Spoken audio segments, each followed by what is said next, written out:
Hey guys, we clone back to my channel. What if Naruto was two last men left in Fairytail verse movie? In a dense forest, located in the Kingdom of Fury, in Earthland, it was possible to see several blurs running at very high speeds. There were 2 people running ahead and another 10 chasing them. The 2 people in front were both wearing a black hooded cape, so we couldn't see any distinguishable features other than height, where one was slightly taller than the other, and the fact that the smaller person was carrying something wrapped in a cloth in the arms. The chase continued until the 2 people suddenly had an extreme increase in speed and came to a river. Upon reaching the riverbank, the taller one took the package from the other's hands and removed the cloth from the front to reveal a small baby who could not be more than 1 month old and who had few red hairs on top of his head, sleeping peacefully. He then removed the hood from his head to reveal that he was a man who was between 20 and 25 years old, with crimson hair that looked like blood, very pointed, with 2 bangs that framed his face and azure blue eyes that were currently reflecting seriousness and a little regret. The person next to him also removed the hood to reveal an extremely beautiful woman with the same hair color as the man beside her and amethyst eyes, who had a little worry and regret as she looked down at the baby in the man's arms. "Arashi, are you sure there is no other option?" the woman asked the now identified Arashi. He simply shook his head with a resigned look on his face. "No, there's no option. They've already destroyed the rest of the clan, and with our magical reserves as big as they are, they can track us across the country. They're coming here now and we have little time to get here." Arashi then shifted his gaze to the baby in his arms and gave him a hopeful look. "Naruto is the last hope for the Uzumaki clan. I will put a barrier around him that will literally freeze him in time and hide his magical signature long enough for these people to leave the country. Kushina, say goodbye to him while I put up the barrier," he said as he handed the baby to Kushina, then started writing runes made of red light in the air at extreme speed. It was almost impossible to see his finger with untrained eyes. Kushina just looked at the baby in her arms with a loving and slightly confused look. "Well, I honestly don't know what to say. What does a mother say to her child when she's about to sacrifice herself for him to survive?"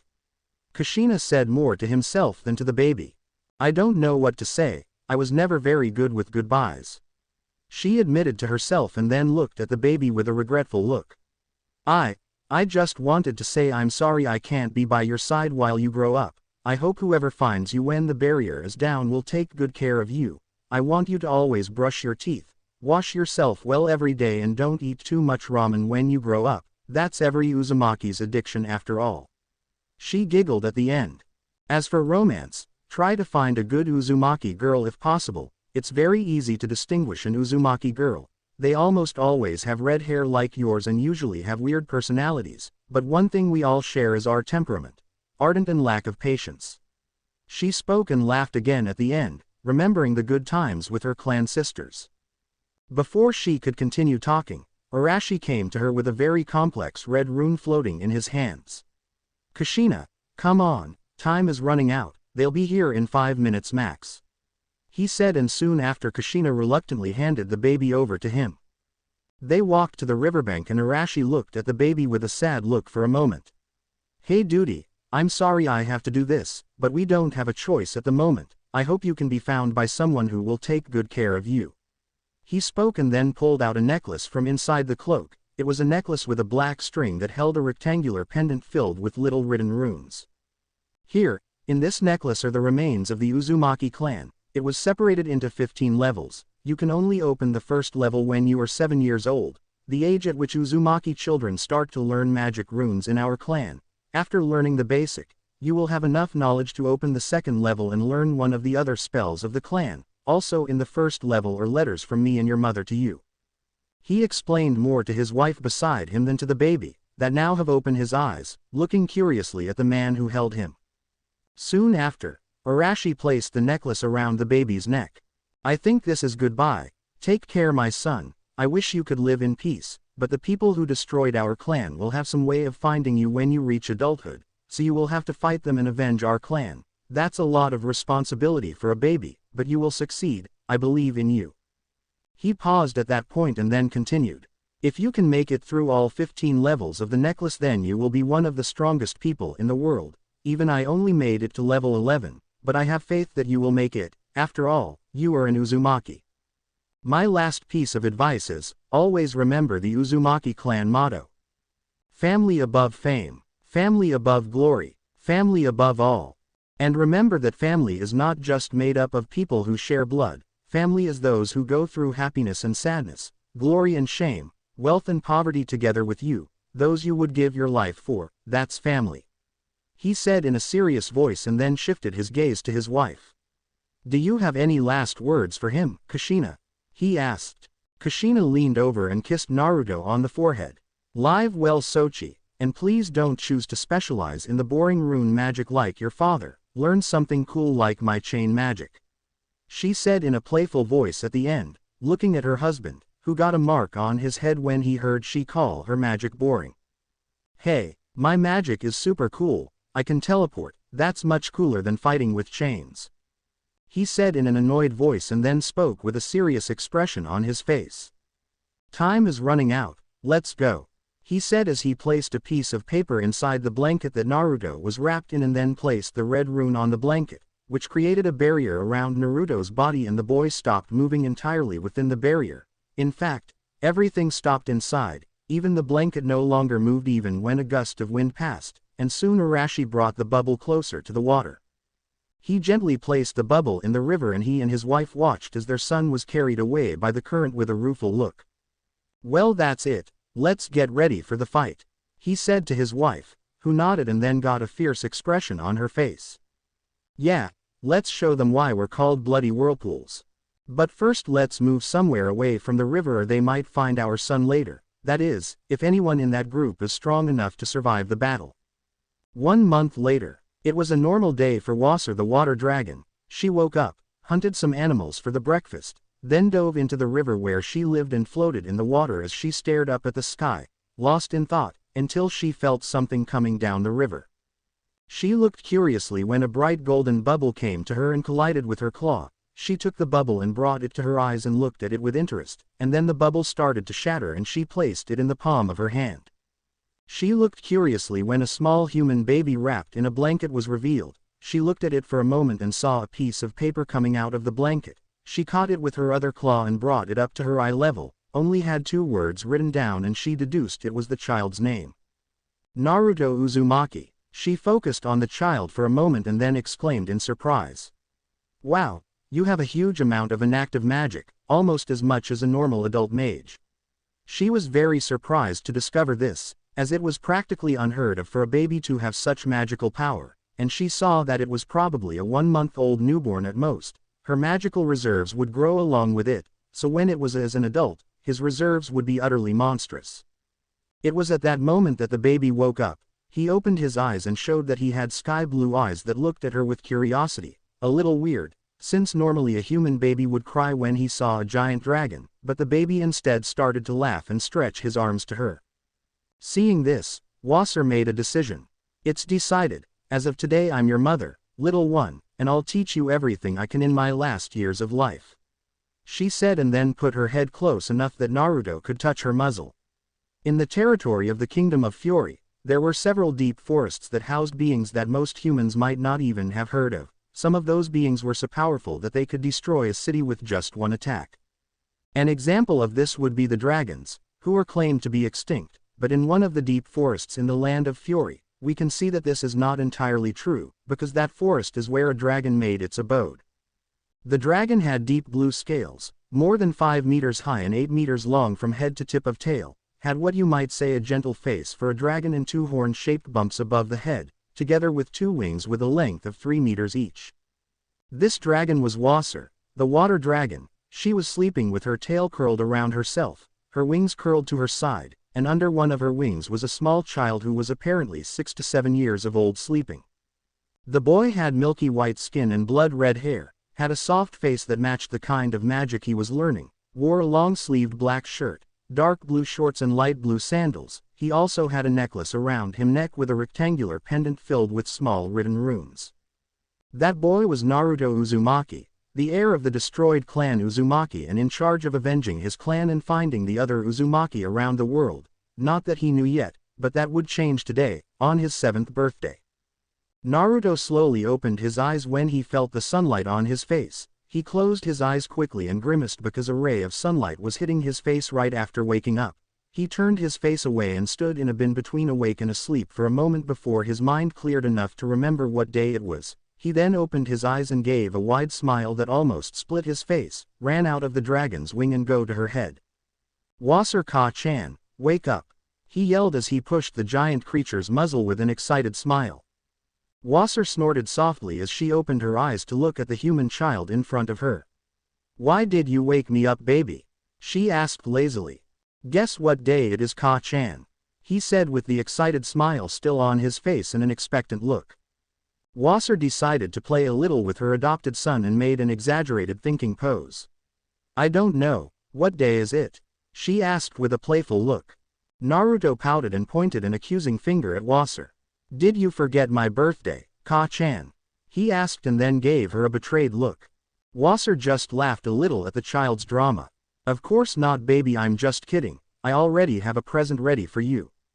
With that, the boy's face lit up and he began to ask excitedly.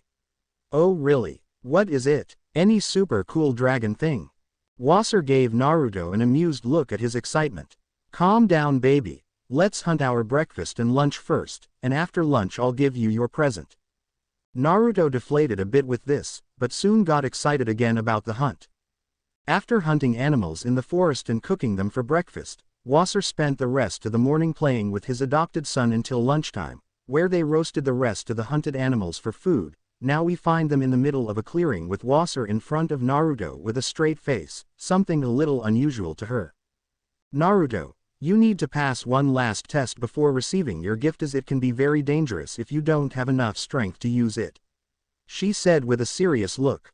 Naruto, seeing his mother's serious look, surprisingly changed his expression in an instant to a stoic face, and his eyes from a sky blue full of gentleness and warmth were now cold eyes that showed no emotion. That's what Wasser and Naruto called the mission training mode. Whenever they talked about something serious or were training, he got that look. "Hi, Okawa-sama, what is the test?" he asked in a calm, stoic voice. In the mission mode, he even changed the honorific title that he called his mother to. "You must show me your roar. I will judge if you have power enough like that, as the representation of a dragon is the roar," Wasser said calmly, and Naruto nodded. He stood with his legs apart and with both hands in front of his mouth. A magic circle appeared in front of his hands. He exhaled so much air that his little lungs seemed to stretch too much. He leaned back a little and screamed at the top of his lungs on exhaling. "Water dragon roar," and with that from the magic circle came a tornado of water that was going to Wasser. When it hit her, she didn't even flinch from the attack, she just looked at Naruto with a calm look. "Very well, I see you took my advice on control," she said, praising the boy who looked a little exhausted from the attack. "And from what I felt with your attack, you're ready for your gift." And with those words Naruto came out of mission mode, and got an excited expression on his face. "Oh really? So what's my gift?" he asked excitedly as he ran to Wasser. She laughed a little at her son's excitement and then used her claws to grab something on the back and put it in front of the boy. It was a small wooden chest with gold edges. It looked a little old and worn. Naruto opened the chest enthusiastically and found an ocean blue sphere the size of an adult fist. It appeared to be full of water. He stared at the sphere confused for a moment before giving his mother a quizzical look. "Hey Ka-chan, what is this?" he asked curiously. It had to be something important since he had to prove his strength to get. Wasser looked a little sad as she looked at the sphere and began to explain. "This is a dragon lacrima, baby." Naruto looked at the sphere curiously and then looked at his mother again. "Okay, but what do I do with this?" he asked questioningly. "I'll have to explain how the dragon slayers are divided before I tell you how to use them," she said in a serious voice, causing Naruto to enter mission mode again. "Hi Okawa-sama," he responded stoically as he sat cross-legged and the trunk in between them and then looked intently at his mother. "Dragon slayers are divided into 3 types, and these are first, second and third generation," she started to explain. "First generation are dragon slayers who have been taught from childhood by dragons, so for now you fall into that category. The second generation are people who implant a dragon lacrima in themselves. This is a very painful process for them, as their bodies were not made to use dragon powers, and so will they need to create their own spells to use in conjunction with magic unless they have another dragon slayer to copy the moves. She continued. Those of the third generation are basically a combination of the first two and the strongest of the three. They are also what you will become today. A third generation is when a first generation dragon slayer deploys a dragon lacrima itself. The only requirement is that the dragon slayer has enough power to resist lacrima. She finished the explanation. Naruto, still stoic, asked a question. How do you get a dragon lacrima? At that question, Wasser wore a sad expression. The only way to get a dragon lacrima is to kill one. When a dragon dies, the magic power in its body takes on a crystallized form. Depending on how much power they had, there could be more than one lacrima. So whose is this lacrima? Naruto asked calmly, still looking stoic.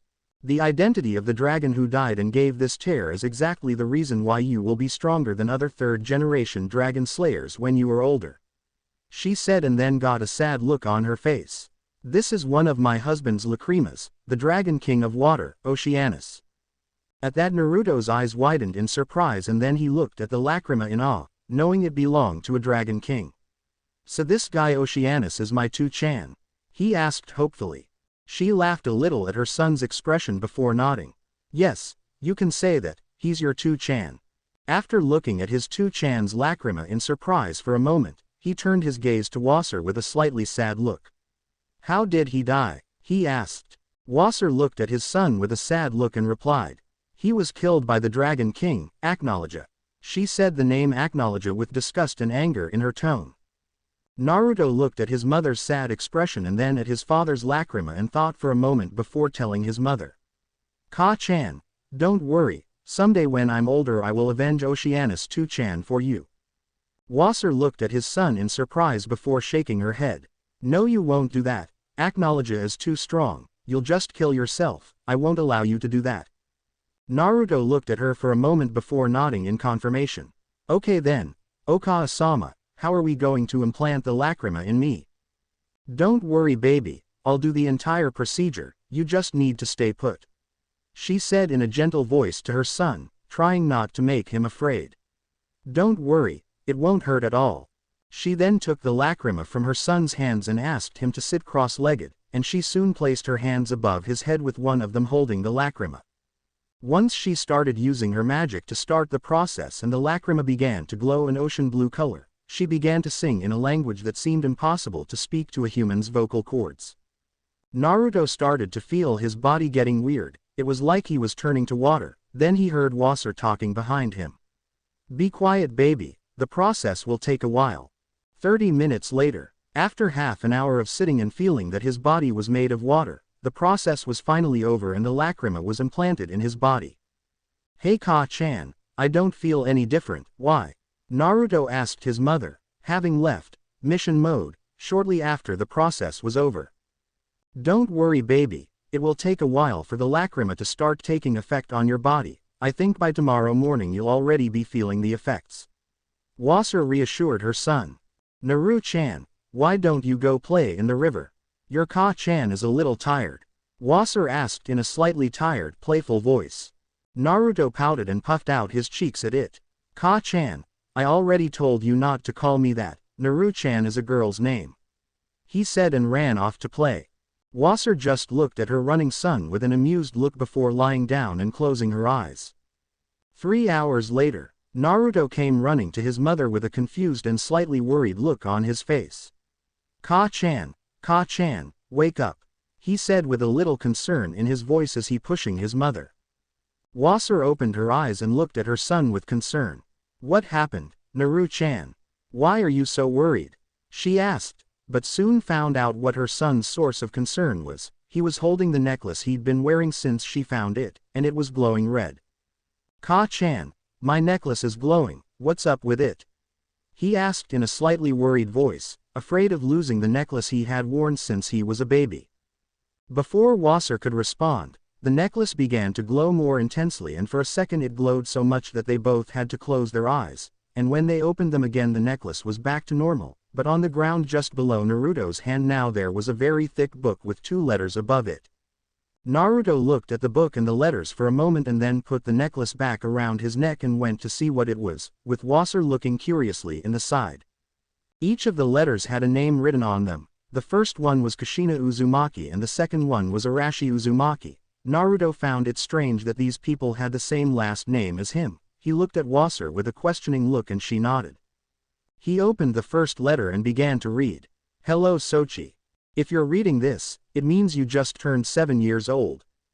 It also means I'm dead, so let me introduce myself. My name is Kushina Uzumaki, aka Uzumaki no Akaishi, Red Death of the Uzumaki, and I'm your mother. I won't explain why I died. I'll leave it to your father to explain in your letter. In this letter I'll just say goodbye to you, as I'm most likely dead now. I just wanted to say I'm sorry I had to leave you. But our situation leaves us no other choice. I hope you forgive me and your father for this. I would like to give you some advice. First, always shower.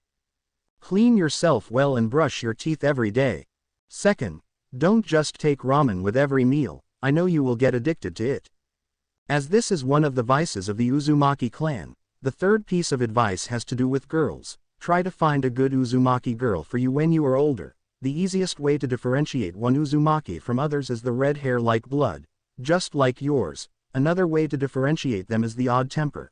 They tend to get angry very easily. And the third is to see if she has any addiction to any kind of food. It doesn't really matter what it is, ramen is just the most common.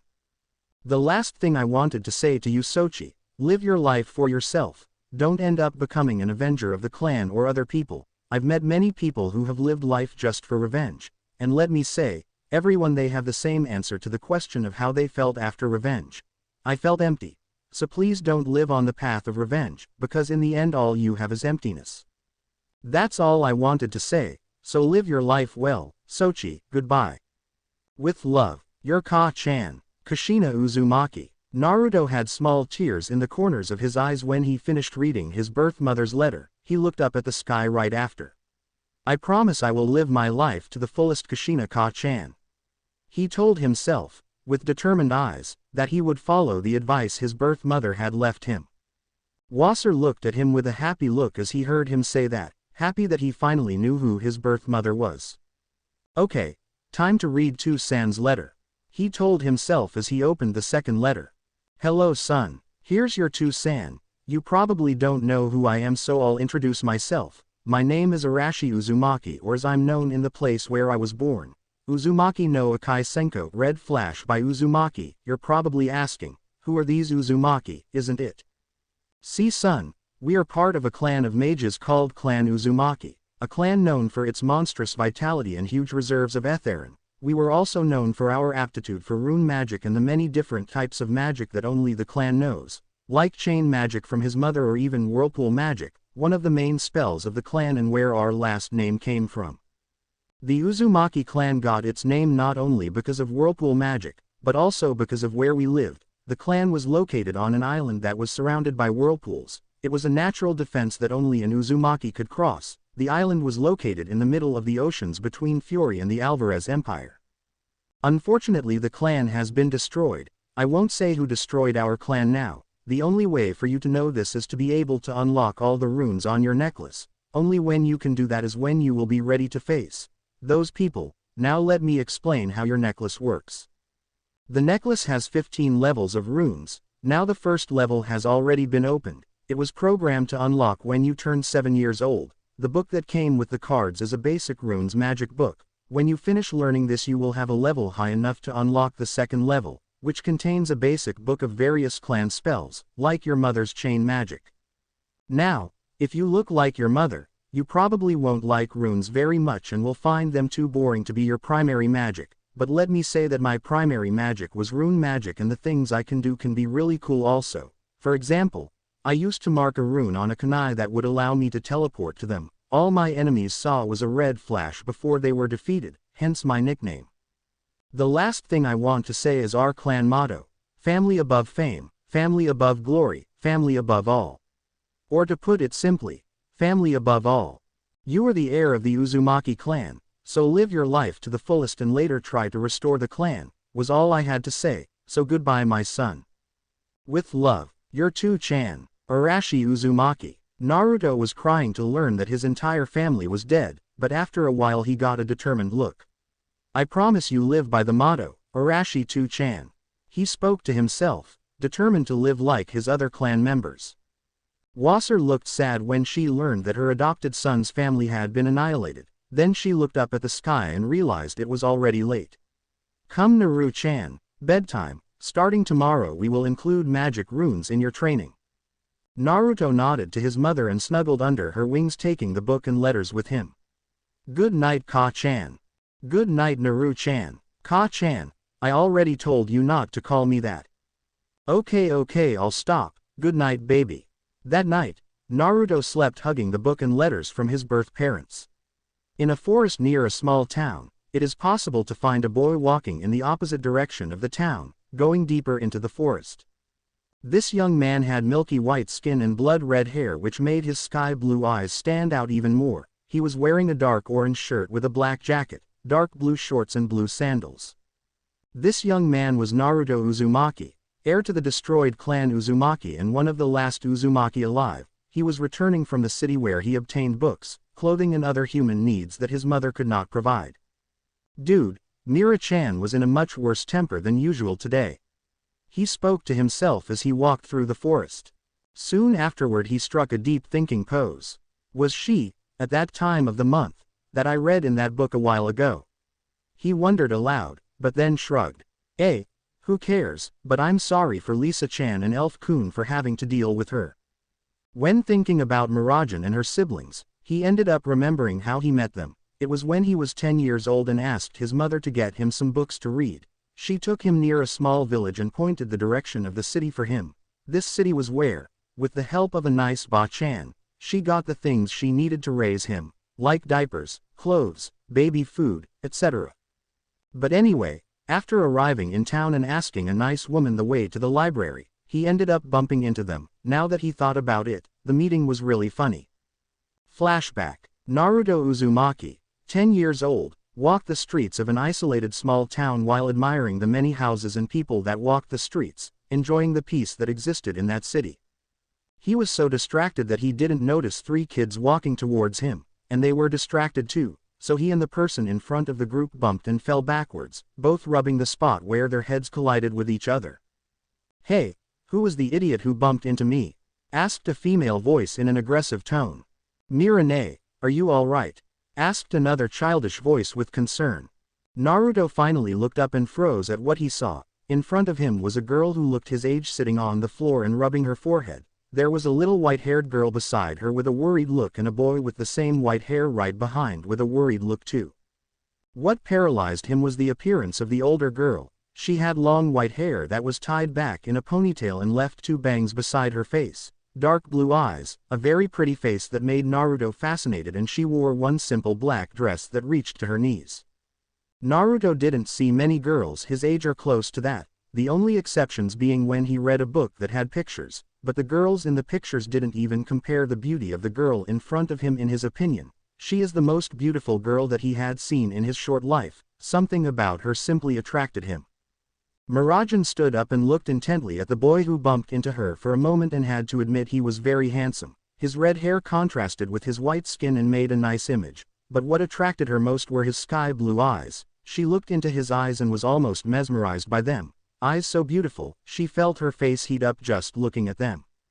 But she quickly shook her head to refocus and pointed an accusing finger at him. Why were you walking down the street distracted like an idiot? Apologize for bumping into me and stop looking at me with that goofy look. She said, giving him an evil look that would frighten other kids. Naruto came back to himself, and upon hearing what she said and seeing the look she was giving him, he started to get a little irritated. A normal child would now be cringing and apologizing to her, but Naruto is an Uzumaki, and the Uzumaki were known for their tempers. He stood up and pointed an accusing finger at her as well and gave her the infamous Uzumaki glare. What do you mean apologizing to you? And who are you calling an idiot? Mirajan looked at him in surprise for a moment, surprised that a child her age wasn't terrified of his evil gaze. She smiled almost imperceptibly before answering. Who else do you think I'm talking to?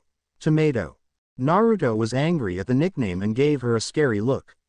Who are you calling a tomato? Huh, radish. Mirajan looked at him with amused eyes.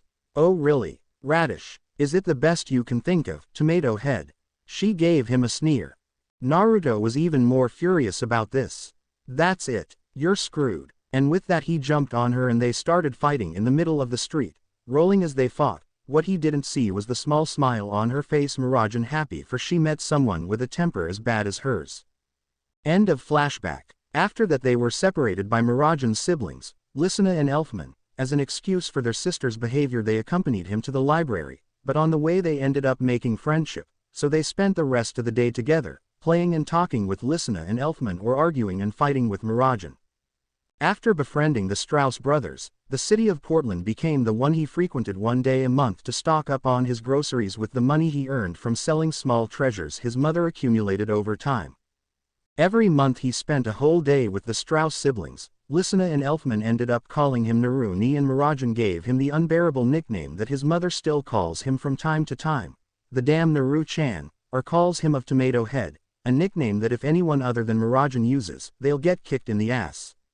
Now, I'm so close to reaching level 7 of the runes on my necklace, I can't wait to see if there's anything new at this level besides the books on the next level of runes and updates to the clan's magics.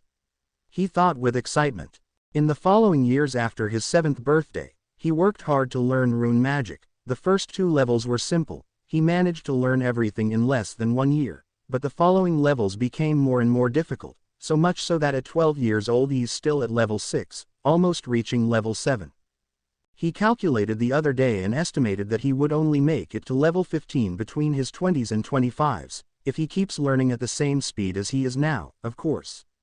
One thing he's learned about runes in recent years is that the rune magic the Uzumaki use is much more complex and useful than normal rune magic, which is why his father can craft a complicated rune like Hiraishin. A rune wizard normally couldn't create something like that, which is why the Uzumaki clan was revered for their rune magic in the past. Another thing he learned that was in the first rune magic book that came out of his necklace was that rune magic requires a lot of training to be used in battle. Rune magic is usually only used to set traps and install shields. To be used in battle, first you need to decide which field of runes you want to specialize in. There are several different fields like barrier rune magic, space-time, elemental, etc. After deciding your specialization, you need to decide your first rune. For example, an elemental rune mage can choose a rune, Fire Whip, as their first rune.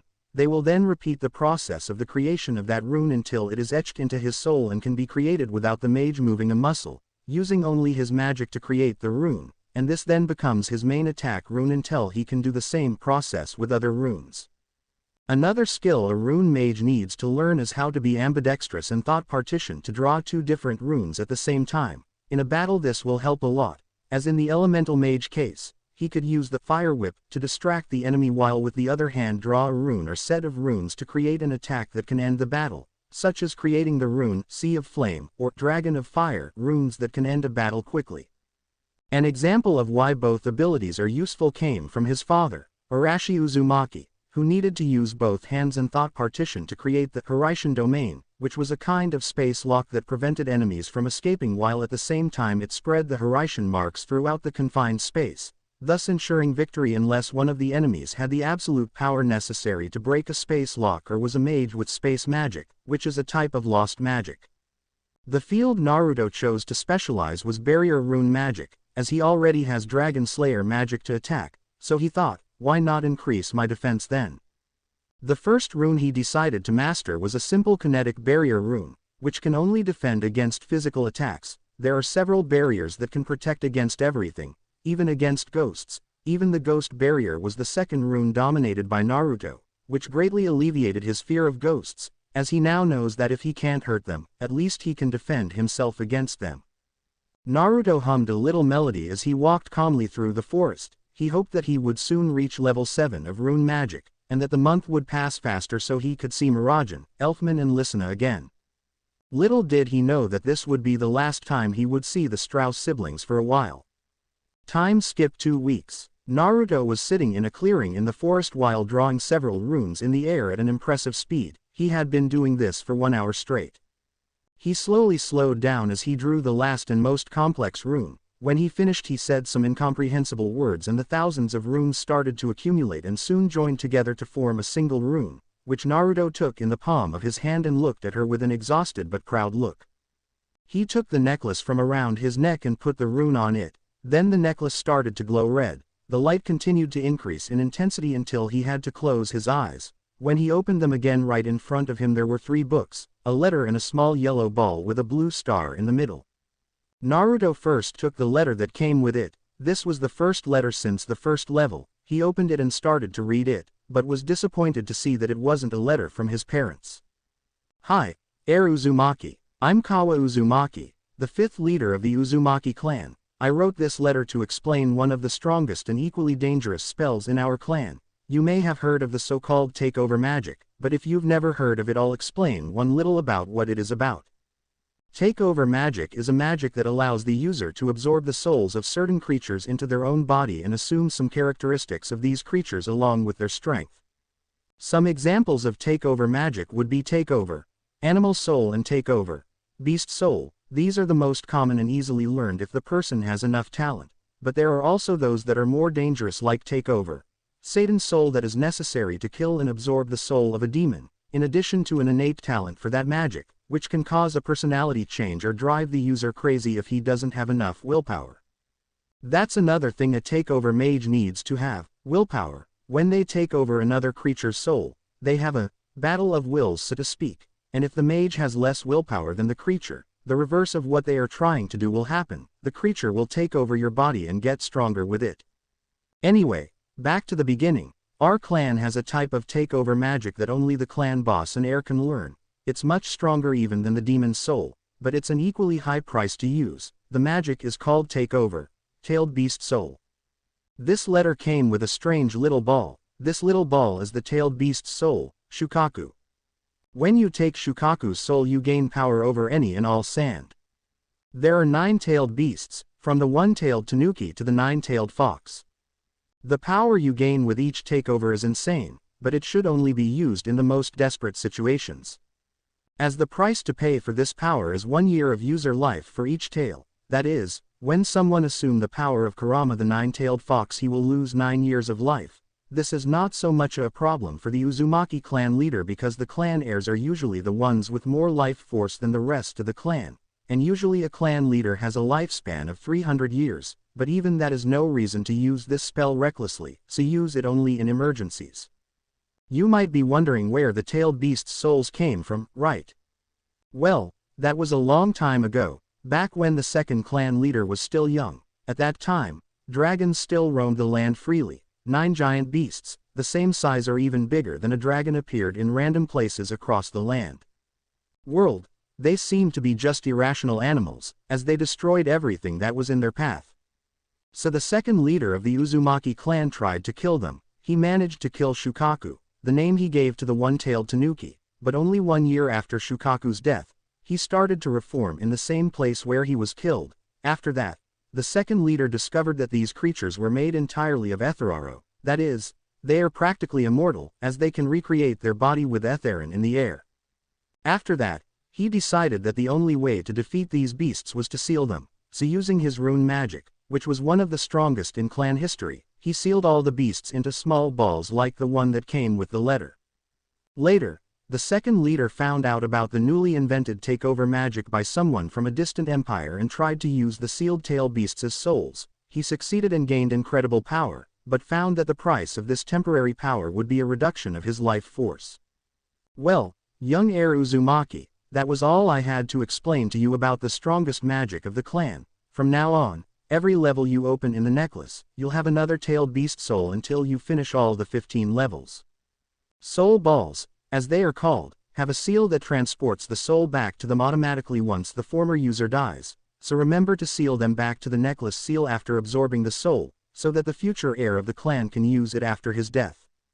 Young Uzumaki, remember, family above honor, family above glory, family above all.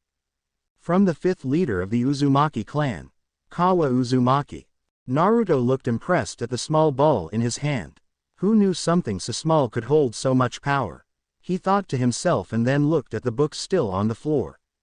Takeover magic. Tailed beast soul. Uzumaki Clan Spells. Level 7. Uzumaki Rune Magic.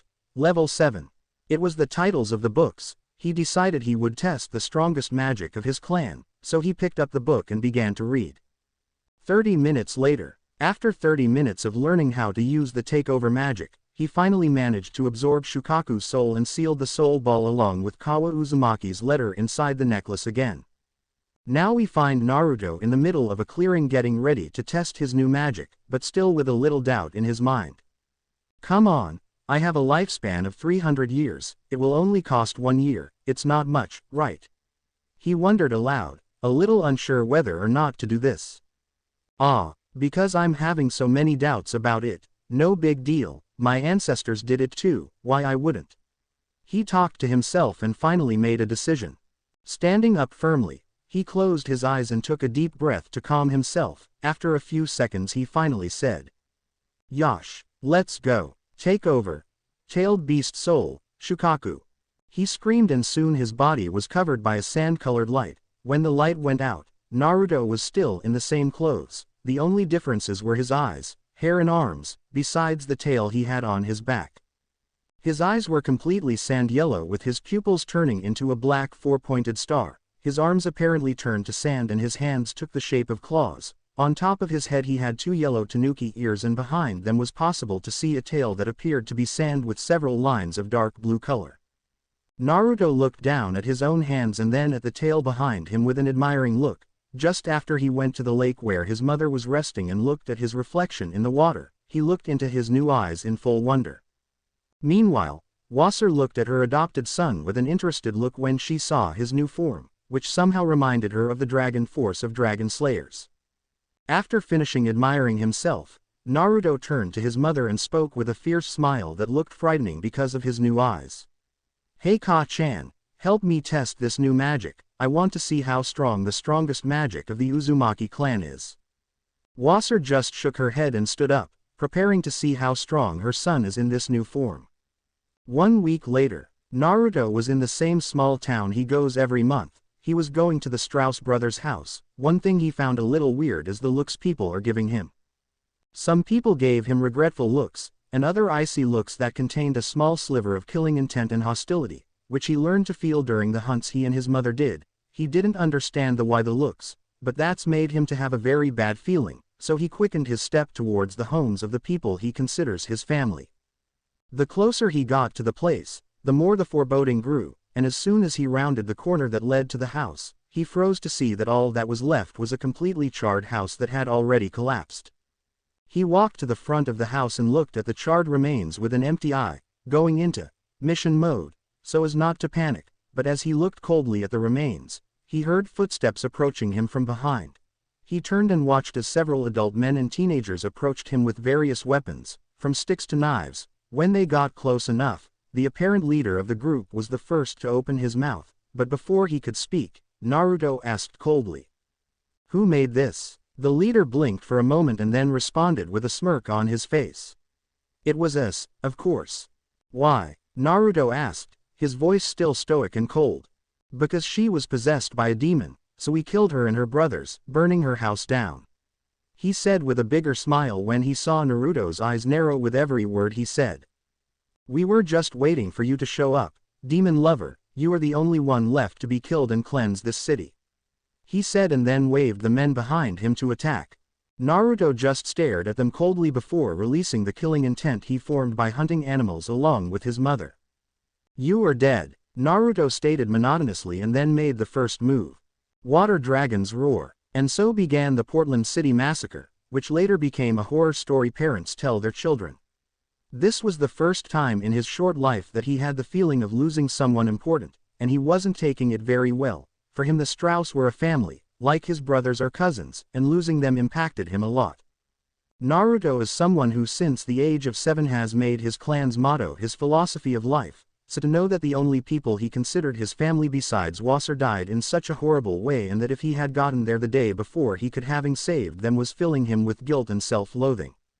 Maybe if I had taught them some kind of magic or at least placed protective runes in their house they might still be alive. It's all my fault. It was these kinds of thoughts that had been in his head for the last 2 months. He would pass most of the day in mission mode, as he was not yet ready to go back to his normal happy self, but his mother was starting to worry that he would never be the same again.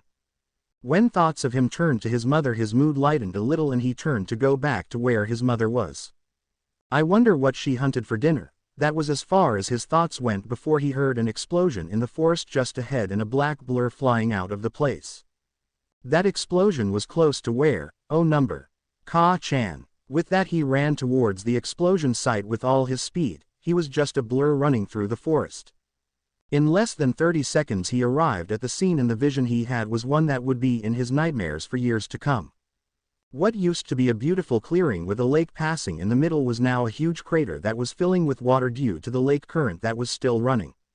But what would really stick in Naruto's mind for the rest of his life would be the image of Wasser at the bottom of the crater with several holes in her body, one arm missing and she still half alive, looking at him with regret. Naruto quickly thought and ran full speed towards his mother. He reached her in less than 2 seconds, and with a look of panic and tears already running down his face he began to do an incantation for a healing spell in an unknown language. Uzni Aguu element, Saratsan Humuazain Zavlong Edjayain told Aryan Boru Afkrahiji by Tanaz Husk Bajna. Uzumaki secret magic. Reign of the Thousand Cures. A giant golden magic circle appeared just above the clearing, and from it rained small drops of golden, which when they fell to the ground caused grass to grow and closed the slightest wounds on Wasser's body, but to Naruto's dismay, the holes that she had scattered around her body showed no signs of healing.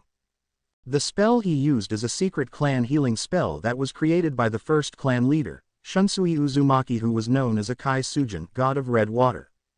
Because of his red hair and his mastery of water magic, it is said that in his heyday he could make a giant tsunami that could destroy an entire country with his magic. But in addition to being feared for his destructive power, he was also known and respected for his healing abilities. In the history books, Uzumaki was said that he once used the rain of 1,000 heals to fully heal an army of 30,000 men. After 30 seconds of uninterrupted rain, the magic circle in the sky began to disappear and took the rain with it. Naruto, seeing that his mother's most serious injuries were still the same, began to do the incantation of his healing magic stronger, a spell that would utterly drain him of his Etherano.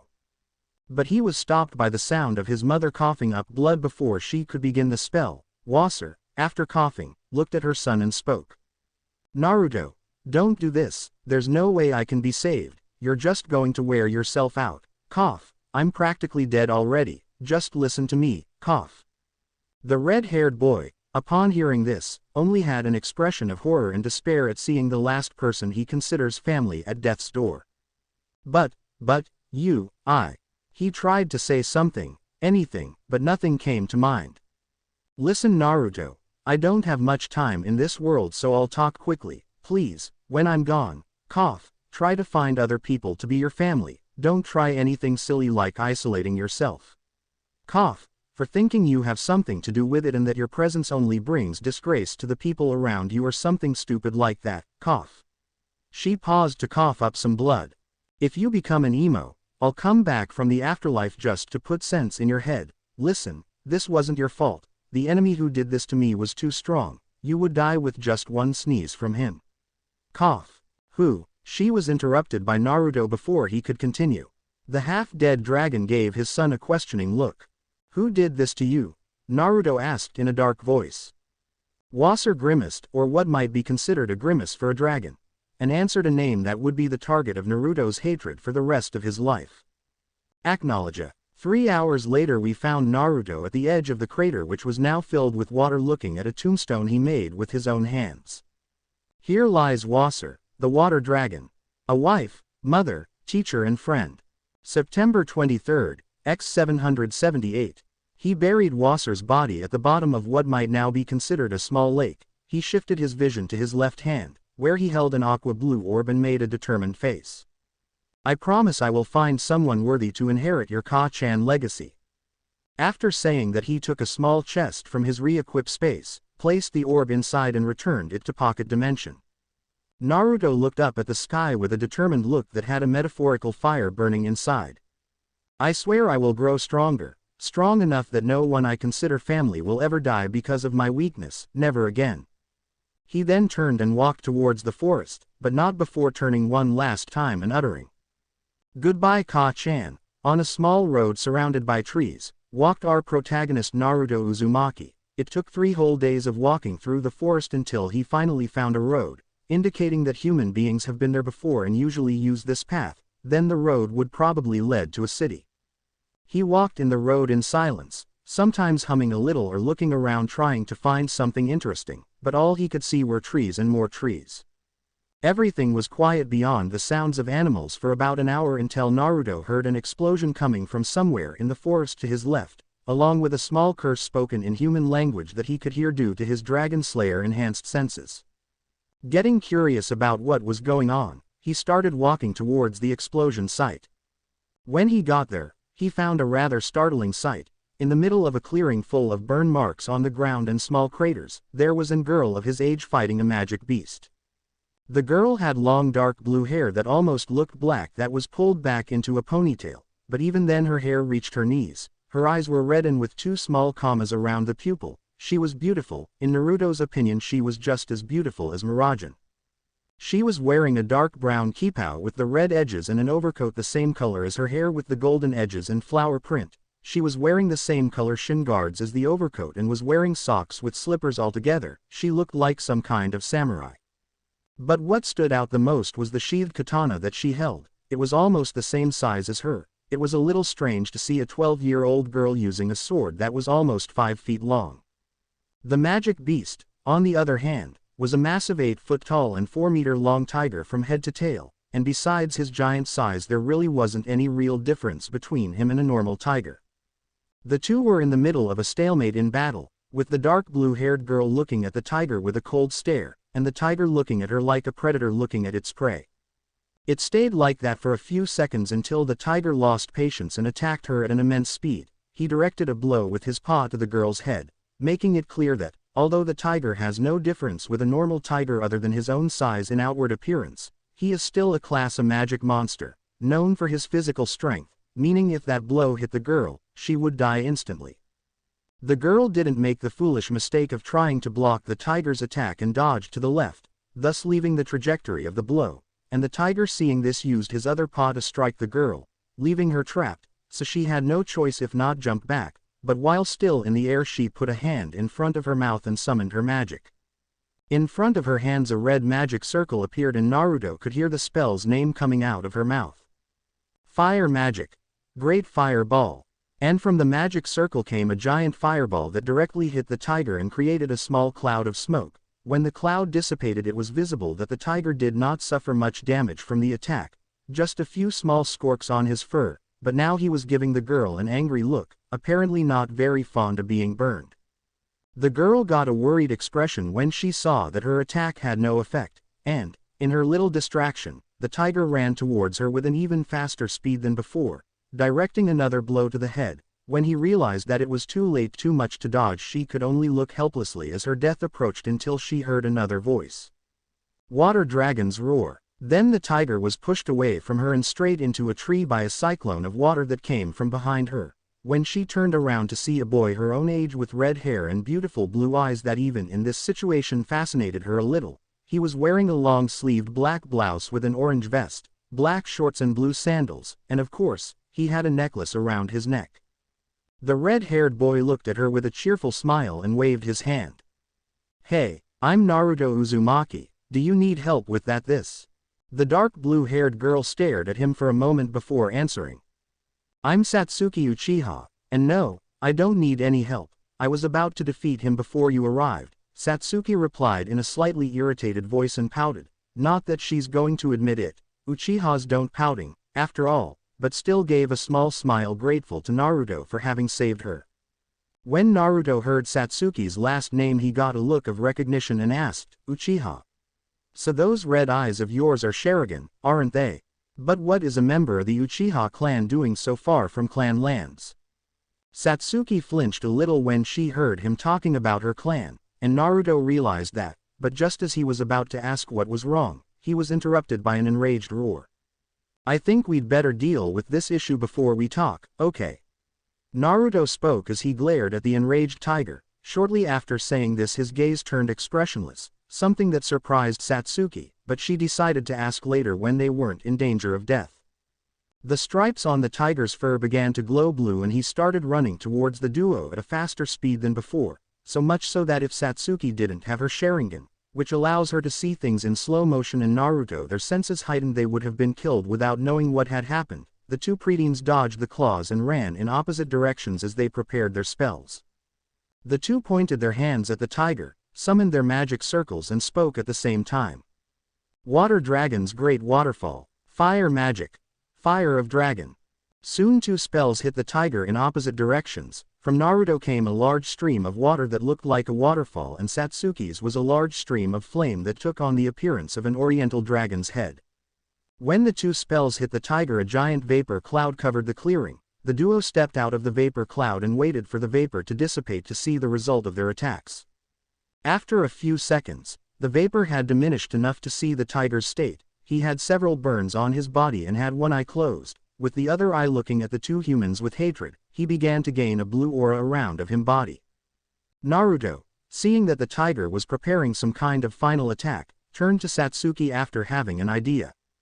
"Hey, Satsuki." "HN," Satsuki replied with a grunt to indicate he was listening. "Do you have any spells that can kill the tiger?"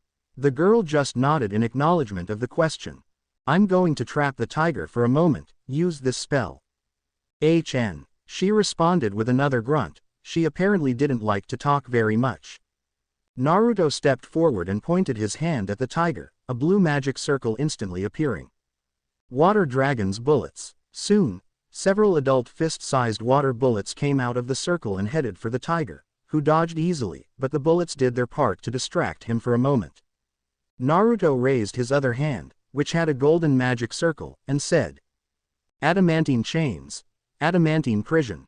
Soon a giant version of the magic circle Naruto held in his hand appeared on the ground below the tiger, and dozens of golden chains with blade tips came out of the magic circle and wrapped around the tiger, pinning him to the ground. Now Satsuki. Satsuki was not idle while Naruto distracted the tiger. She took her katana and held it in a Iaido pose. Then she closed her eyes and concentrated, and the katana that was still inside the sheath began to glow in an electric blue light. Hearing Naruto's warning, she ran towards the tiger at immense speed, and her still sheathed sword left little lightning in its wake. Satsuki reached the tiger's head in less than a second and finally unsheathed his sword at such high speed that Naruto couldn't even follow as he shouted the spell's name. In a clearing full of burn marks and puddles of water, two preteens could be found sitting side by side with their backs against a tree. Those two were Naruto Uzumaki and Satsuki Uchiha, who had just killed a class A magic beast and were now resting. "Hey, Satsuki." Naruto caught the girl's attention and then asked a question. "You're part of the Uchiha clan, one of the bloodline clans, aren't you?" Bloodlines were something very rare and appreciated in this world, and this is due to the fact that people with special bloodlines haven't appeared for over 600 years. Bloodlines in present times can only be found in very ancient clans such as the Uzumaki clan and the Uchiha clan.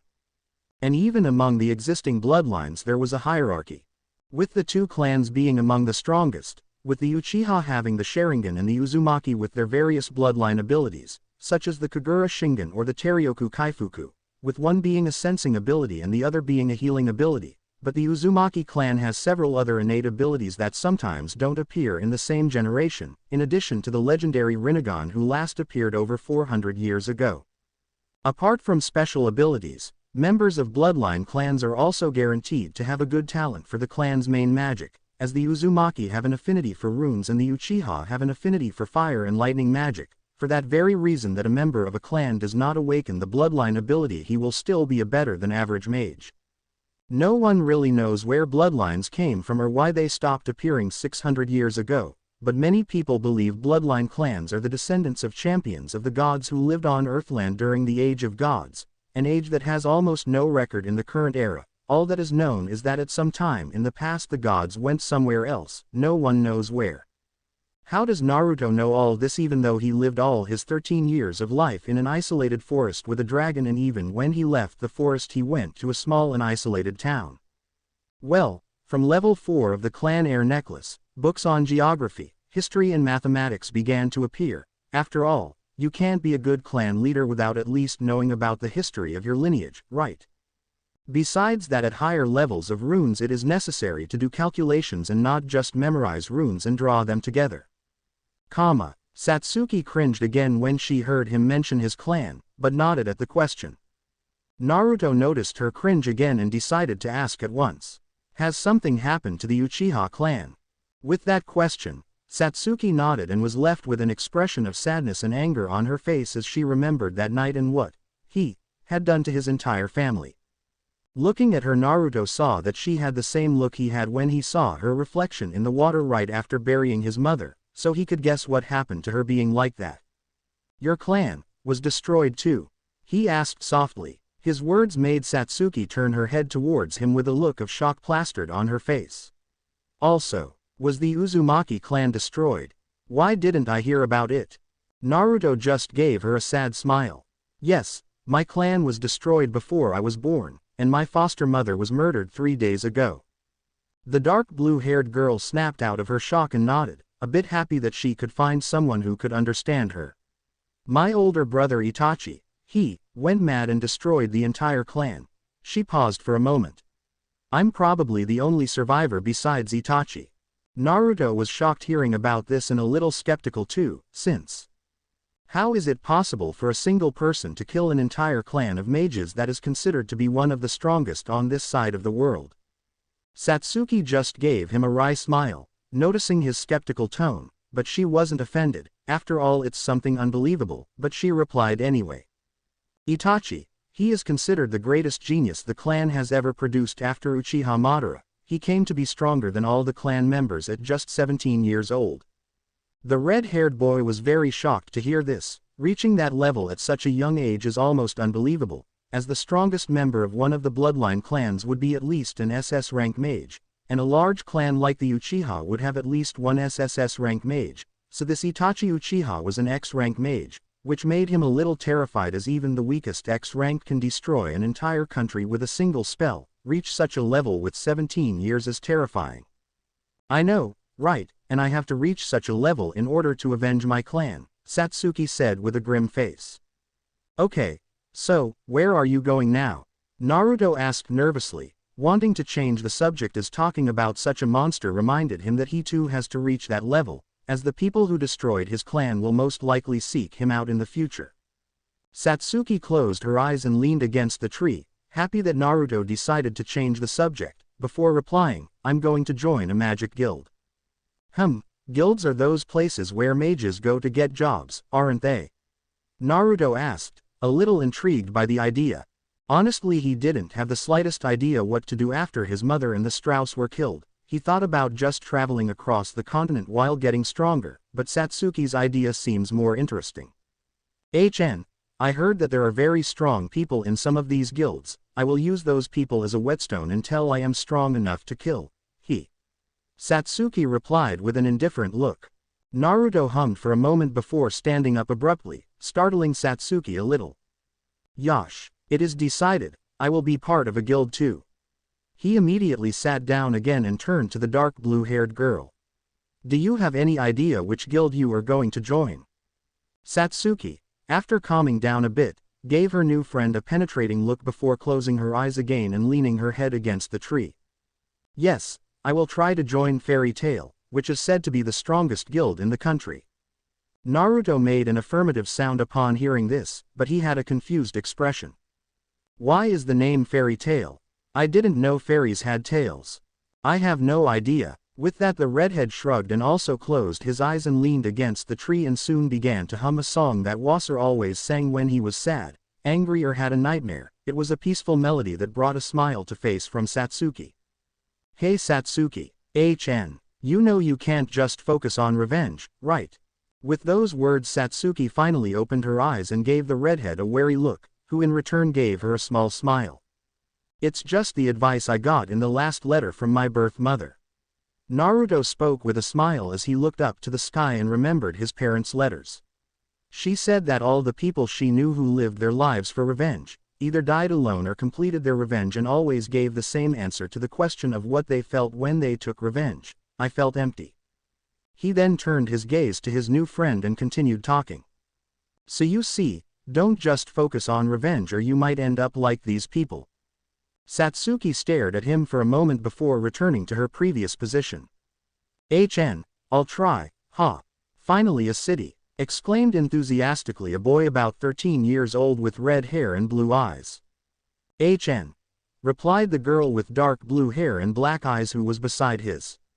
These were Naruto Uzumaki and Satsuki Uchiha. They were walking on a road and from where they were it was possible to see a city in the distance. They took them 5 days to get to where they were. They only took breaks for basic needs like eating, drinking water and sleeping. The rest of the time was spent walking, so they were looking forward to finally being able to rest in a comfortable place when they arrived in town. As they approached the town, they saw a sign with the words Harjan Town written on it, but they didn't really care. 30 minutes later, we find our protagonist and his traveling companion having lunch at a restaurant in town. Soon after entering the city they made a brief stop at a magical goods store for Naruto to sell 2 Etherin restoration potions from his mother's treasure, soon renting 2 rooms at an inn, and after a shower, went looking for something to eat. They also kept an eye on the conversations around them, hoping to gather some information from the guild they wanted to join, and they ended up getting just that by listening to the conversation of a group of friends who were sitting at a table next to them. Hey, did you hear? It looks like one of Fairytail's mages destroyed almost half of the houses in a town while fighting a dark mage. Again, dude, what's this guild's problem with destruction? I don't know, but that's what makes them interesting, isn't it? Naruto was a little surprised to hear this. Fairytail was apparently a guild infamous for the destruction caused by its members. Now Satsuki pretty much had her impression of the guild confirmed. As a guild that is infamous for the amount of destruction its members cause can't be weak, can it? After finishing their meal, Naruto and Satsuki explored the city together, but it was only a small town and didn't have many interesting things. They returned to the hotel right after having dinner at a restaurant. Time skip. 2 days. Naruto and Satsuki were sitting in the seats of a train that was heading to Magnolia, the city that houses the Fairytail Guild. Naruto was looking out the train cabin window, and when he heard the whistle that signals when the train is about to leave went off, he raised his fist and spoke while still looking out the window. Fairytail, here we go. Satsuki, who had her arms crossed and eyes closed, have a small smile upon hearing her friend.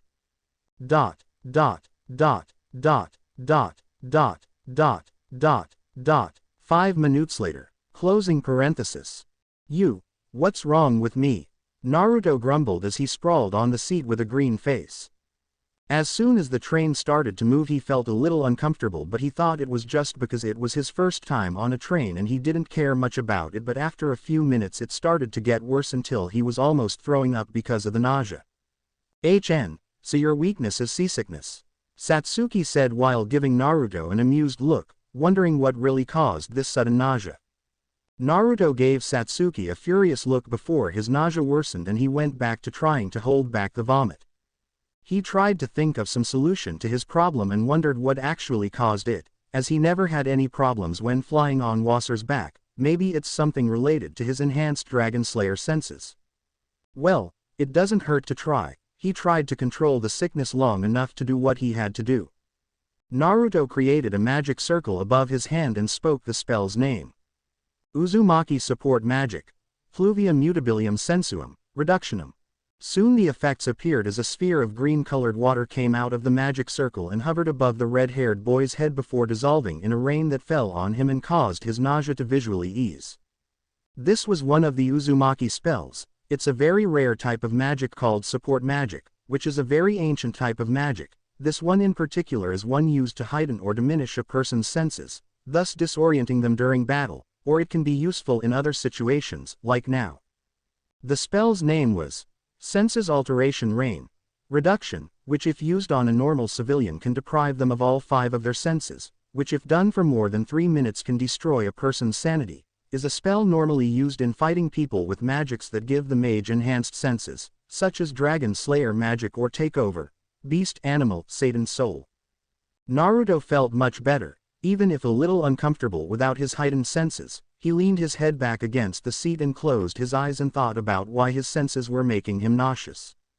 Maybe the train was moving too fast and he was subconsciously trying to smell and hear everything on the outside of the train and overloading some part of his brain, making him feel sick. But that doesn't make much sense, since when he flew along with Wasser she sometimes moved as fast or faster than the train and he didn't feel any seasickness. Why would he feel that with the train and not with Wasser too? He's decided that these are just the mysteries of life working and he's not going to think about it anymore. Meanwhile, on the other side of the cabin, Satsuki looked at her friend's actions curiously. She saw the spell he used and wondered if the Uzumaki clan's repertoire of spells and spells was as large as the Uchiha clan's. When she saw her friend lean back in the seat and close her eyes, she decided to do the same and wait for the arrival at her destination. 3 hours later, in Magnolia City, a train stopped at the station and Naruto Uzumaki got out of it with a smile on his face with Satsuki Uchiha not far behind him, still looking nonchalant. "Ha, finally, I was tired of sitting around," he spoke as he got off the train. It was Satsuki's usual response as she looked around, wondering if they should go look for the guild soon. Naruto decided that exploring the city before going to the guild was a good idea and convinced Satsuki of that. Magnolia City was very beautiful, full of people living their happy lives, going about their daily routine. He was fascinated by the cityscapes and how cheerful and friendly everyone is, but finally, after 30 minutes of exploring, they were in front of Fairytail's doors. The building had 3 floors with each floor being smaller than the last. The walls were cream-colored and the ceiling was red. On the 3rd floor there was a flag with the guild symbol. The gate was made of green bars and a golden plate, with the guild symbol and the name Fairytail written on it. Naruto took a deep breath for a moment before opening the gate along with Satsuki. They expected the guild to be a place full of super-powered wizards who could intimidate anyone with just a look. That's not what they saw. "Ah, whoever threw a chair at me, show yourself, you coward." It was the first thing they heard when they opened the door. Inside there were several people fighting, chairs, tables and several other things flying randomly. Naruto froze when he saw this, but soon after he recovered and started to look around. He saw a counter with a waitress behind him and a short old man who sat on top of the bar while drinking an alcoholic drink with a happy expression, as if he didn't notice the fight that was going on in front of him. He looked around and found some interesting people. The first one that caught his attention was a girl who appeared to be about his age who had red hair just like his own in a ponytail. She wore a white long-sleeved blouse with the upper part of armor on top, with chest and shoulder protectors, along with a small bow tied at the collar. She had a white skirt that reached below her knees and a sword held at her waist by a brown belt. The girl was eating a strawberry cheesecake as she looked at the people who were fighting in the guild with an irritated look, but when she realized someone was staring at her, she looked at him curiously.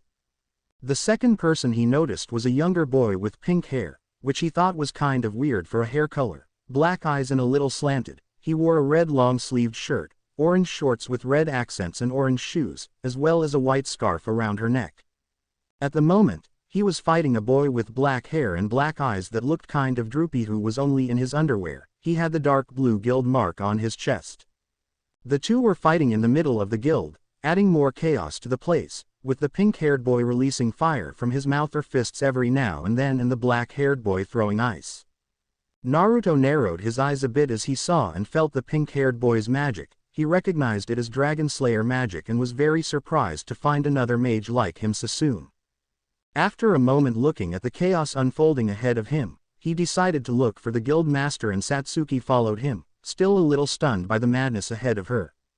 Naruto and Satsuki went to the counter and Naruto asked the old man a question who was now staring at him curiously. "Excuse me, do you know where I can find the guild master?" He politely asked the old man, who gave him one last curious look before speaking. "Yes, I know, but why do you want to meet him?" the old man asked. Naruto scratched the back of his head and answered the question. "Well, my friend and I wanted to join the guild, so we planned to ask the requirements to be accepted." With Naruto's response, most fighting in the guild stopped and now almost everyone was looking at the two pre-teens curiously, wondering if they would be their new guild mates. With his answer, the old man nodded. "Well, I'm Makarov Drayar, the third master of Fairytail. What are your names?" Naruto was a little surprised that this old man was a guild master, but he responded quickly. "I'm Naruto Uzumaki." Satsuki was also surprised to hear this. She had expected the guild master to be some kind of giant, not an old dwarf, but she soon pulled herself together and answered the question. my name is Satsuki Uchiha. If Makarov recognized their last names, he didn't show any signs of it. He gave a small smile before asking the red-haired boy a question. Naruto, why do you want to join Fairytail? Naruto realized it was some sort of interview to join the guild. Well, I kind of lost my mom a few days ago and planned to travel around the country while looking for something to do, but after I met Satsuki I decided to join the same guild as her. Makarov listened to his explanation as he stared at him. Detecting no sign of a lie, he nodded and said, "Okay, welcome to the family, Naruto." Naruto gave Makarov a shocked look. What? That's all? One question. Aren't you even going to ask what kind of magic I use?" The short old man just nodded before turning his attention to the girl next to Naruto. "And you, why do you want to join the guild?" Satsuki thought for a moment before answering. Originally I just wanted to come here so I could get stronger, but since I promised to take Naruto's advice, I also want to try to make some friends." After hearing that answer, Makarov just gave the girl a smile and a nod before looking at the bartender. "Delia, could you put the guild mark on our new members?" The bartender nodded with a smile and headed for a door at the back of the bar. The old man then turned to the other guild members, who were still looking at them curiously. He was going to start a celebration for the new members, but Naruto asked one last question before that. "Are there any rules I must follow while I'm a member of the guild, master?" He asked curiously, with Satsuki also waiting for the answer.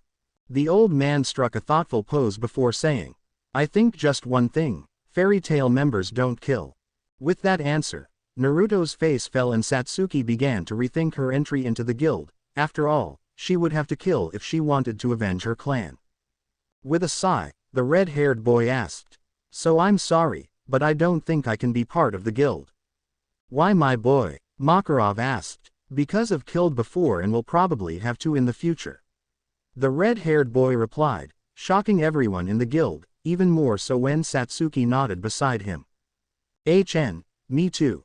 Makarov was stunned by their answers before remembering what the world was really like and asking, "May I ask why it would be necessary for you to kill in the future?"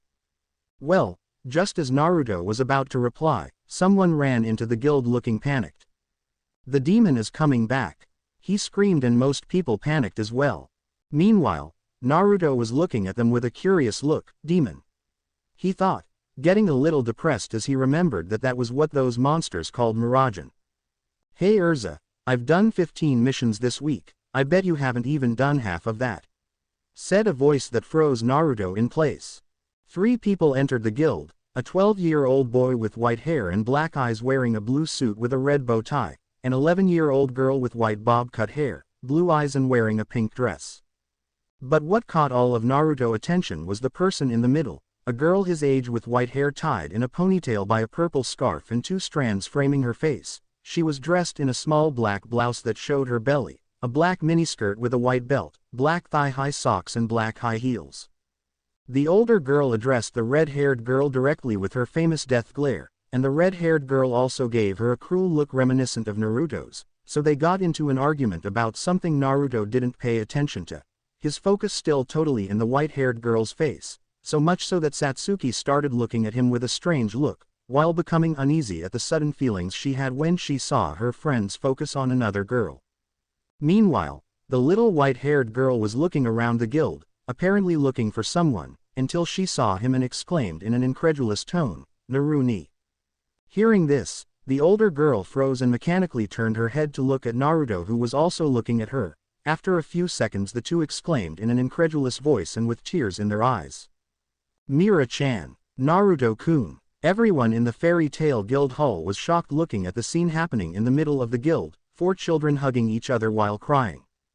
That day went from a normal day to a weird one pretty quickly. First 2 kids arrive wanting to be Fairytail mages, then they admit they've killed people before and will kill more in the future, which left most wondering what took 2 kids having to do something like killing, even though they were so young. So then Miragen and her siblings arrived and now they and the red-haired boy were having a tearful reunion. Yeah, that day was kind of weird.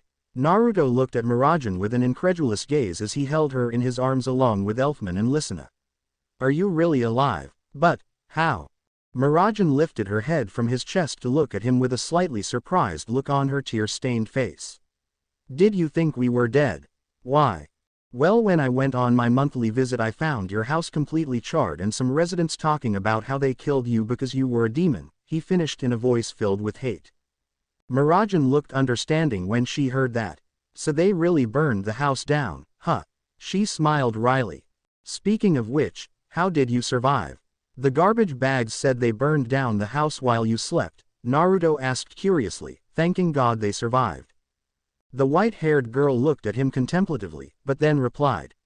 Well, our neighbor was close friends with my parents before they died, so when he learned what the other villagers were going to do, he warned us to flee the city, and since we didn't know where you lived, we wandered around the country until we arrived in Magnolia, where we joined the guild. After Mirajan's explanation, Naruto had a look of understanding, but before he could say anything, little Listener, who was still in his arms, asked excitedly, Naruni, are you joining the guild too? The red-haired boy shot Listener an apologetic look before shaking his head. Sorry Lisa-chan, but I don't think I can. At that, the white-haired girl had tears in her eyes. But why? I don't want to be separated from Naruni again. Mirajan also asked sadly, why couldn't you join the guild? At that question, Naruto gave her a slightly embarrassed look. Well, do you know the no-kill rule? With the girl's nod, he continued. I've killed before. At that, the three brothers were shocked. When those people said they killed the three of you, I kind of lost control. With that explanation, the Strauss understood why he would not join. Also, Naruto continued, remember how I said my clan was destroyed? It is very likely that those responsible for this will find me at some point, and when that time comes I will show no mercy. The three brothers and several of the guild members who were listening in on the conversation looked at the redhead with a stunned look while Satsuki, who until now seemed to have been forgotten, nodded, happy that her first friend had the same resolve as her to avenge her clan. Then I think our time in the guild is over, Mirajan stated with a smile as she saw the shocked look on Naruto and her brothers in response to her words. What, did you really think that after encounter you again I would let you out of my hands? The white-haired beauty said and then gave a predatory smile to the red-haired boy, which made him swallow hard, not knowing if he should be excited or scared. No, you're not getting rid of me anytime soon, Mr. Dragon Slayer. After hearing his sister's words Elfman nodded, determined to follow his family wherever they went, and Listener shot the pink-haired boy an apologetic look before snuggling into Naruto's shoulder, giving her reply to the older sister words. She also didn't want to be separated from her Ni-chan again. The guild members who were listening in on the conversation were surprised by what they had just heard, but they didn't really care. It was common for members to leave the guild every now and then, but the red-haired girl took this news much stronger than the others. She stood up with her hair covering her eyes and walked until she was right behind Mirajan, who was still hugging Naruto as she looked into her eyes, the two of them looking mesmerized by each other's eyes. How can you do that? Urza spoke and Mirajan looked at her over her shoulder. What do you want, Tin? How can you abandon our family so easily? Hearing this Mirajan stood up and turned to face Urza fully and the other three began to pay attention to the discussion. What do you mean by abandoning my family? As far as I know my family consists of just Elfman, Listener and Naruto-kun, and I don't remember abandoning them. Why do you? Urza gave Mirajan a fierce look, which the white-haired girl returned, but before a fight could begin, they were interrupted by the guildmaster. Enough! Makarov screamed as his diminutive form grew to be almost 3 meters tall. When everyone turned their attention to him, he shrank in size and turned his attention to the two girls and spoke.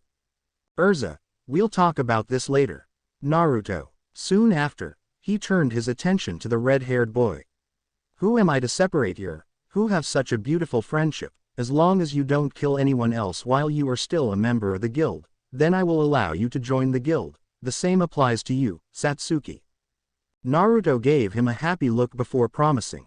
Hi, I promise not to kill anyone as long as I'm a member of Fairytail. And Satsuki gave a grunt of agreement. But inside he was thinking. I think when the time comes to avenge my clan, I'll have to leave the guild, but that's still a long way off, so I'll enjoy life for now. Single quote. Meanwhile, The Strauss brothers were ecstatic as they didn't need to part with their brother, crush nor leave the guild they'd come to call home even after just 6 months, so they smothered Naruto in a hug with happy looks. Meanwhile Satsuki looked at the scene wondering what was the unfamiliar feeling she was feeling. After all the drama that happened in the Fairytail Guild Hall, everything is back to normal and now we can find 5 people sitting at a table talking. These people are the Strauss siblings, Naruto and Satsuki. So Naruto-kun, are you going to introduce us to your new friend? Miragen, who was sitting across from Naruto, spoke as she looked at Satsuki with a suspicious look, which was returned with an indifferent look. Oh sure, sorry for forgetting about you before, Satsuki. Naruto gave his friend an apologetic look, who gave him a nod before he continuing to speak. Mira-chan, Elf-kun and Lisa-chan, this is Satsuki Uchiha, a friend I met on my way here. He spoke, gesturing towards the black-haired girl. And Satsuki, these are Miragen, Elfman and Lysina, they are the ones I told you I thought died. The boy continued, gesturing as he spoke. I noticed, Satsuki said while giving Miragen an intense look, who returned the look with the same intensity before turning her attention to Naruto. So, Tomato, did your mother let you leave the house to join a guild? Miragen asked as she smirked at the redhead's irritated appearance when she called him by the detestable nickname, but was soon worried to see him visibly despond and look sad when his mother was mentioned. Naruto-kun, did something happen? She asked worriedly as she ignored the smoldering look Satsuki was giving her. Meanwhile, Elfman also gave his friend a worried look and Lysina, who was still clinging to her Nissan's arm, wondered what happened to make him sad and what she could do to cheer him up. Maybe Natsu has some idea, she thought as she looked in the direction of the pink-haired boy. Well, my mother is dead, Naruto said with a sad smile and felt Lysina squeeze his arm and bury her head in her chest, trying to comfort him. Elfman had no idea what to make in this situation, so he contented himself with giving his friend a supportive look. Oh Naru-kun, I had no idea, I'm sorry for mentioning that, Miragen said as she got up and went to the bench next to him and Lysina seeing her sister approach moved away from the redhead's hug and soon after Miragen hugged him instead. The two hugged each other for at least a minute, just enjoying each other's presence. Satsuki was feeling that uncomfortable feeling again watching this scene and wondered again what it was and why she was starting to get upset with the white-haired girl. It's because she hurt my friend, mentioning his mother, yes that's it, I'm upset that she hurt him. She gave a satisfied nod to herself for having discovered the cause of the unknown feelings and turned back to look at Miragen with an angry look. On the other side of the guild was an upset Urza Scarlet who had just been reprimanded by the master for her exaggerated behavior and was giving Miragen a death glare while at the same time wondering who the red-haired boy was and why she had such a feeling of familiarity and security when she got close to him. The only people who ever made her feel that way were Rob and Master Makarov. In a different corner of the guild was the pink-haired boy who was staring at the new guild member. He was confused. When Lysina started to hug the redhead he felt an urge to fight him for some reason and just looking at him he felt like he was the opposite of him, and he smelled familiar for some reason. The black-haired boy who uses ice magic was sitting at another table while he was also thinking about the new guild members. He felt familiarity with the black-haired girl for some reason and just as he felt that he would hate Natsu as soon as he put the eyes on him, he felt like he was going to get along with the red-haired boy. Satsuki grew impatient after she saw the two childhood friends hug each other for more than a minute and cleared her throat quite a bit high, which startled the two a little and made them reluctantly separate, but Miragen didn't leave his side and Lysina went back to hugging his arm now free. Naru-ni, can you tell me about your mother? Lysina asked as she snuggled into him and hoped that talking about it would help cheer him up at least a little. Of course, for starters, you know my mother is a dragon, right? Naruto asked and everyone nodded. So, she found me when? What? He was interrupted before he could continue and looked over to whoever shouted to see the pink-haired boy run up to him with an excited smile on his face. The boy ran to their table and started talking quickly. You said your mother is a dragon, right? So you know where Igneal is. He spoke more like yelled to the red-haired boy, who recovered from his momentary surprise before replying. You mean Igneal the Fire Dragon King? Naruto asked, and the boy nodded excitedly. Well no, my mom just told me stories about him and how he is one of the strongest dragons that ever lived. Natsu, Upon hearing his response, was instantly disheartened, but then realized something. Wait, you said your mother is a dragon, so, are you a dragon slayer too? He shouted excitedly at the end, attracting the attention of the entire guild. Yes, I am the water dragon slayer. To demonstrate, he made a finger gun and pointed it at one of the guild windows. Soon a small magic circle appeared in front of his fingers. He pretended to pull a trigger and from the magic circle fired a high-pressure water bullet, which flew away into the open window. Little Listener had stars in her eyes at how cool her Ni-san looked as he blew on his fingers as if they were a real weapon. While Natsu was even more excited to see another person like him in the guild. Fight me, he said with a huge smile on his face and his hands on fire. Naruto gave the boy a smile and replied, sure, why not, I was waiting to be tested to join the guild anyway. Besides, the pupils of Naruto's eyes were slitted like a dragon's as he looked at the other boy like a predator looks at its prey. I want to see how strong a fellow dragon slayer is and if you deserve the title of Fire Dragon Prince. Everyone was gathered at the back of the guild, where there was a circle drawn in the sand and everyone was around that circle while Naruto and Natsu were inside facing each other waiting for Makarov to give permission to start the fight. Can you tell me your name before we start fighting? Naruto asked with a slightly embarrassed look that he still didn't know his opponent's name. My name is Natsu Dragneel, son of Igneel. Natsu spoke with a giant smile, very excited for the fight. Right, and my name is Naruto Uzumaki, son of Wasser. Naruto returned the other boy's smile. Meanwhile around them the guild members argued over who would win the match. What do you think, Macau? Who will win? I would say Natsu will win. The little boy is strong for his age.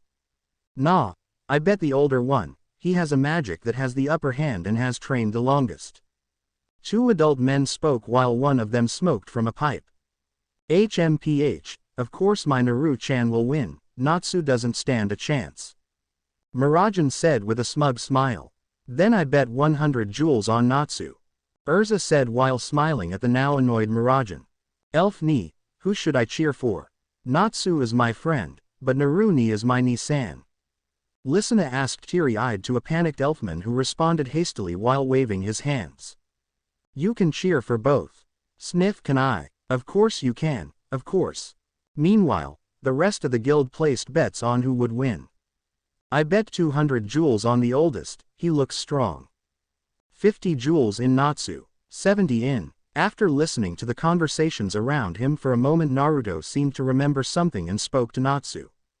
Hey Natsu, before we start fighting, can you release your full magic pressure for a moment?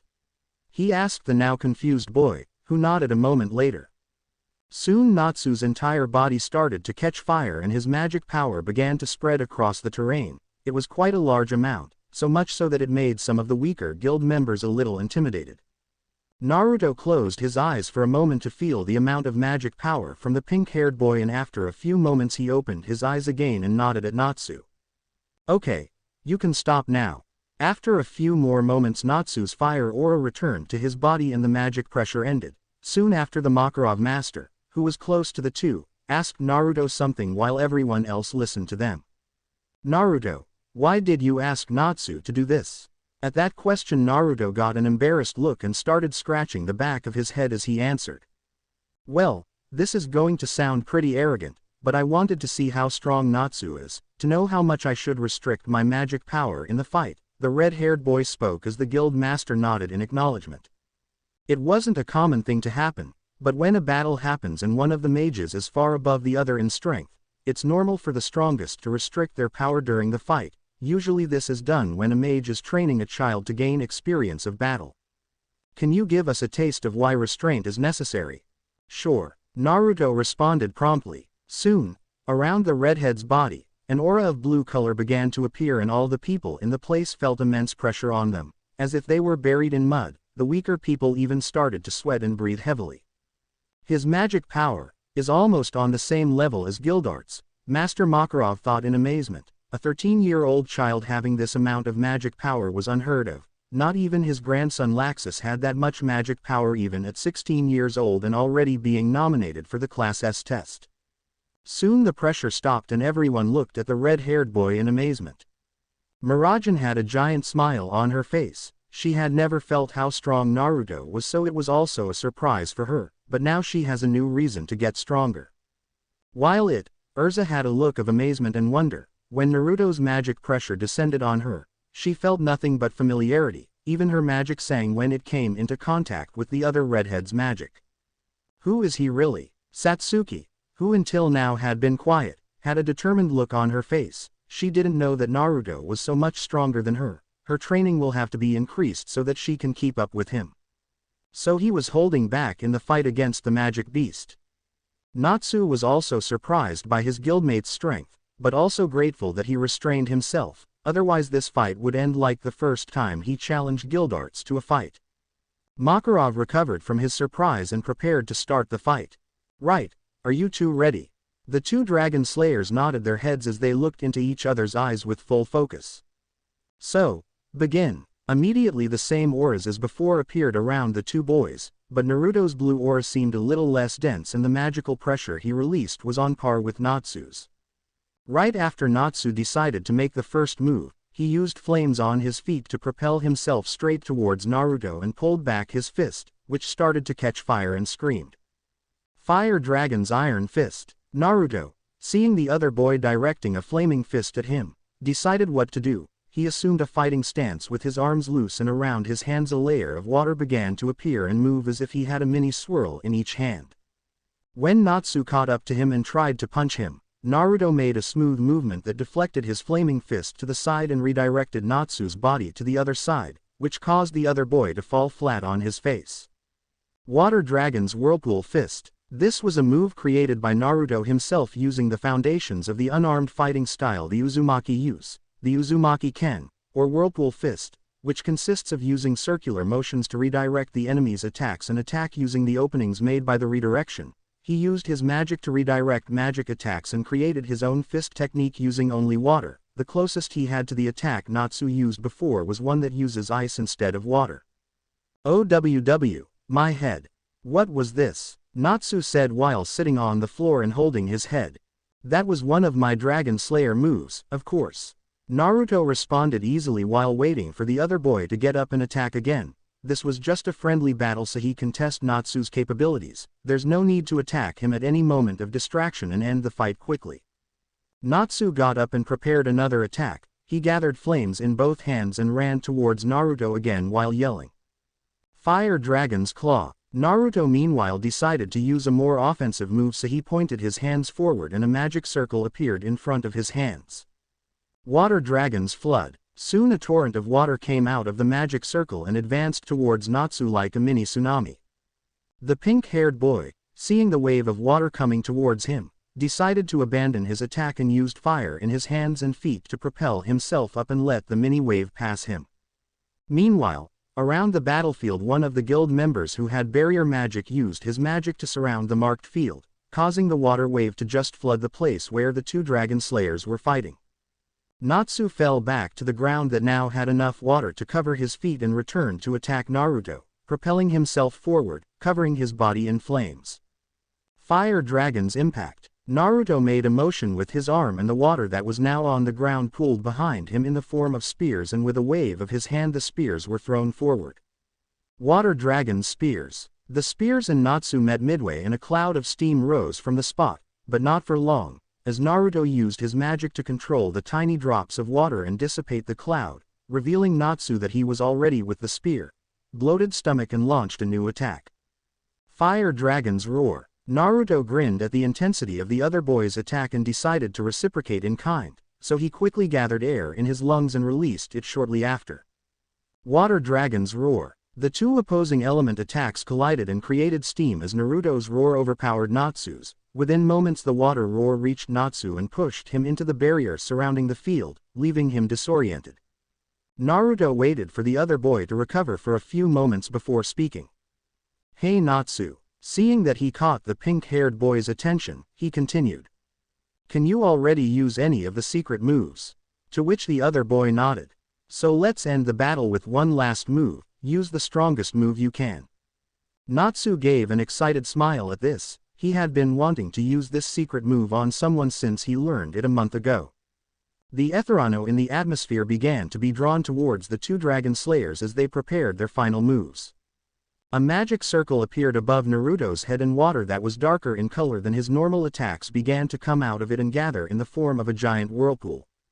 While on Natsu's side, two magic circles appeared in his hands and flames began to come out of them darker than normal as well as Naruto's water, and he started making movements with his arms as the intensity of the flames increased. Soon the two attacks were ready and the two boys waved at each other before shouting the names of the attacks at the same time. Crimson Lotus. Explosive Flame Blade. Natsu swung his arms around and the flames followed him, soon forming a fire tornado, which went towards Naruto.